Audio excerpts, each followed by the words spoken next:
and I was asked today to talk about animal welfare. I've been in this industry since the early 70s. And when I first went out to the feed yards in Arizona, where I started in the early 70s, handling was absolutely beyond awful, totally atrocious. You would have had every animal poked with an electric prod 5 times, running them as fast as they could run them, slam them into the squeeze chute, totally terrible. Now, a mistake I made in my career when I first started is I thought I could fix everything with engineering. You could just build the perfect facility, you could make everything, all kinds of problems just magically go away. No, you're not able to do that. Engineering might fix half your problems. The other half of your problems you're going to have to fix with management. The problems is, and there's a little bit of feedback on that, is that people want the thing more than they want the management. Selling the thing is easy. And you're going to see this in many, many different kinds of fields. We're going to just fix everything with magical equipment. And one of my big frustrations I had in the 80s and the 90s when I was working a lot of hours in meatpacking plants, when I developed the center track restrainer for large beef plants, that's in all the big beef plants, was getting people to operate equipment correctly, to maintain it, just do the management side of things. And then in 1996, I was hired by the US Department of Agriculture to do a survey of meatpacking plants. And I developed a very simple scoring system to evaluate the handling, where I measured how many animals did you stun correctly on the first shot? How many animals were mooing and vocalizing in the stun box? How many animals fell down anywhere in the facility? How many animals did you put an electric prod on? How many animals were not fully unconscious when you hung them on the rail? See, these are outcome-based measures. And I had 5 very, very simple measures. When I collected that baseline data, only 30% of the plants could shoot 95% on the first shot, and the reason for that was broken equipment. Again, that goes back to management. Then in 1999, I was hired by McDonald's Corporation to work with them on the meatpacking plants. And you might wonder, why did McDonald's get involved in this? Well, there was a lawsuit in the 90s called the McLibel suit. You can look it up. That forced McDonald's to look at welfare. So I was hired to take their executives out on the first trips to farms and slaughterhouses. And I saw reactions just like that show, Undercover Boss. The exact same kind of reactions. I also did that with Wendy's executives and with Burger King and other people. Undercover boss moments. I will never forget the day when one of these executives saw a half-dead dairy cow walk into their product. True undercover boss moment. Animal welfare had gone from an abstraction that you delegate to the public relations department, you delegate to lawyers, to something that was real. Yeah, there's some stuff here that really needed to be fixed. So in 1999, I was hired to train the food safety auditors who were already out in the plants, because earlier in the early 90s, there'd been the Jack in the Box E. coli incident. So the burger companies had food safety auditors there. And I was going to train the auditors on the simple scoring system. And it just took off. It absolutely took off. They bought into it, and the plant management knew exactly what they had to do. It was simple. It was like traffic rules. Very simple. They had to make the 5 numbers, have no acts of abuse. And in 1999, I saw more improvement than I'd seen in my whole entire career prior to that. So there's 2 things that made it work. The scoring system was objective, and I practiced reverse conflict of interest. Since I made equipment where there was a conflict of interest, I bent over backwards to make whatever facility they had work. And I was amazed at how some of these older plants, I got them to work. We did a lot of non-slip flooring. We did a lot of training of handlers, moving smaller groups of animals.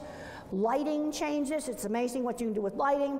Put up a shield so the cattle or the pigs wouldn't see people up ahead. And out of 75 suppliers, only 3 had to build something expensive. I'm very proud of that. I used every bit of design ability I had to make the existing facility work.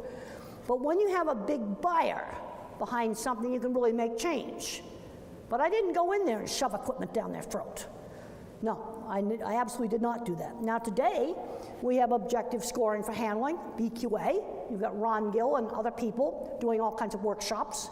Handling is one of the areas that's improved. That is one of the bright spots. My former student, Ruth Woolley-Wody, went out and did a survey in Colorado, Kansas, and Nebraska feed yards. Kansas State did a survey, over 50 feed yards in Kansas using objective scoring. There was no collaboration, and the results came out approximately the same. Really good, like a 5% average prod score, falling down under 1%. Really good scores, vocalization under 5%, because they were no longer squeezing cattle to death with the squeeze chute. You know, that kind of stuff, just stop it. That is the good news. Another thing that really made a big difference, much more recent, is the packing plants put in video auditing. And this solves the problem of only acting good when they see somebody with a clipboard. See, now at any time, they can be watched. And to make video auditing work, it must be monitored by an outside entity. It doesn't work just having a plant manager do it. I did that, 25 years ago I did that. The first video cameras went into the old John Morrell plant in Sioux Falls. Worked great for about 3 months, then it broke. Nobody fixed it. It's got to have outside auditing.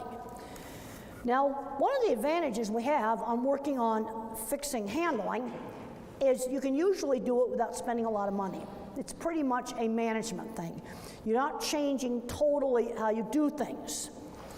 And this change was driven by a large buyer like McDonald's.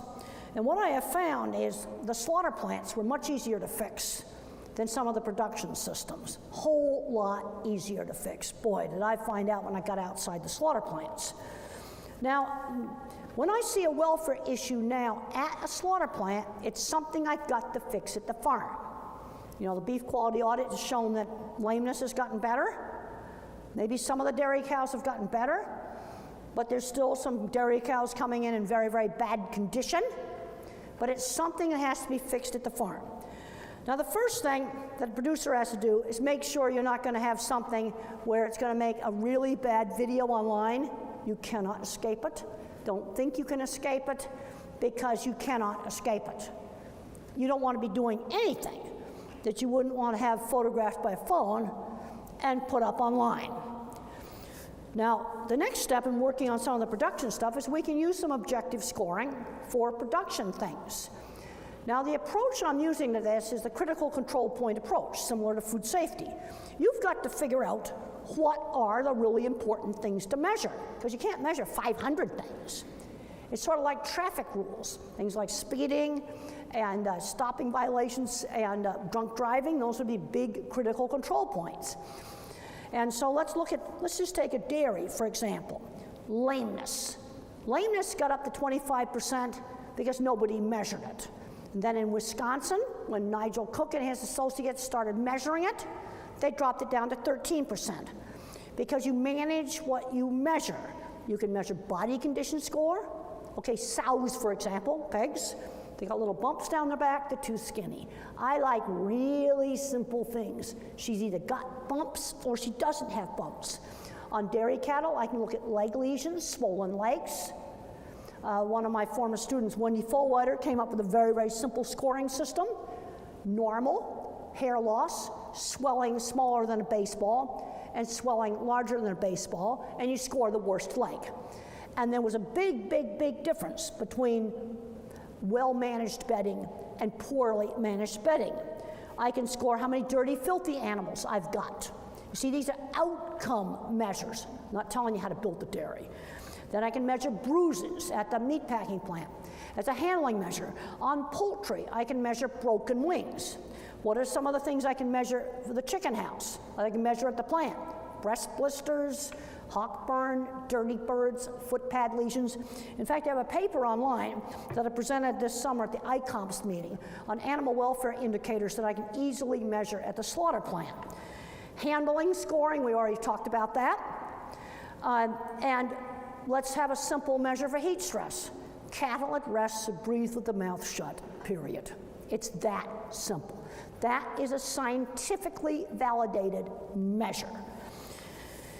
And so I'm not going to tell you how to do things, but let's achieve certain outcomes. Now that's the easy stuff. We're going to stop abuse and neglect, and we can start doing some objective scoring. Now where we've got the big controversies is in housing systems. And I was on the OIE Slaughter Committee, and I was responsible for some of the things you should not do. Like, for example, cutting tendons on cattle as a way to restrain them. This is something that was done in developing countries. I said there are some really, really super bad things that everybody should be able to sign off and say that we shouldn't be doing things like cutting tendons or poking out eyes, and come out with some strong language against that. Yeah, all the countries could sign off on that. The OIE now has animal welfare guidelines for slaughter, transport, air, land, and sea, depopulation, broiler chicken, beef cattle, dairy cows, broiler chicken, but they do not have guidelines for pigs and for laying hens. And I think the reason for that is all of the controversies over the housing. Those are the hard ones. The sow gestation stall issue, cage-free chickens, that's the more difficult things. Now, I think there's some things that we're going to have to change. And people often say, well, the consumer doesn't understand ag. I think we have a problem deeper than that. We have more and more consumers today that are totally separated from the world of the practical. When Home Depot has to make a video on how to use a tape measure, I go, really? And about 2 months ago, I talked to a lady who ran a therapeutic riding stable, and she told me she had to teach 4 or 5 teenagers how to hook up a garden hose. I am going, you have got to be kidding. And when you're separated from the world of the practical, you kind of expect things to be totally perfect. Yes, there's stuff that has to be changed. Big buyers are going to drive it. And when you write up guidelines, and I've written a lot of guidelines, you've got to have clear guidelines. I don't want something that says, give the pigs enough space. I don't know what enough space is. You've got to have it clearly defined. And my objective numerical scoring worked because it was clear. It's all written up in refereed papers that I did in JAVMA around 1999, early 2000s, and in Applied Animal Behavior Science.